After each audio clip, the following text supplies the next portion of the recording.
5 نومبر بروز بدھ بعد از نماز عشاء دارالعلوم محمدیہ رضویہ پنڈ دادن خان ضلع جہلم میں عظیم الشان تاجدار ختم نبوت کانفرنس منعقد ہو رہی ہے۔ زیر سرپرستی استاذ العلماء حضرت علامہ مولانا پیر محمد انور قریشی ہاشمی صاحب، زیر صدارت جانشین حضور ضیاء الامت مجاہد تحریک ختم نبوت حضرت قبلہ پیر محمد امین الحسنات شاہ صاحب، آستانہ عالیہ بھیرا شریف، خصوصی خطاب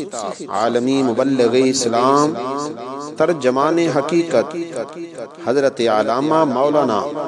پیر زادہ محمد رضا ثاقب مصطفی صاحب، امیر اعلیٰ ادارۃ المصطفیٰ گجرانوالہ، زیر انتظام انجمن غلامان مصطفیٰ صلی اللہ علیہ وآلہ وسلم و تحریک حی علی الفلاح پنڈ دادن خان۔ آئیے اس محفل پاک میں شرکت فرما کر ثواب دارین حاصل کیجیے۔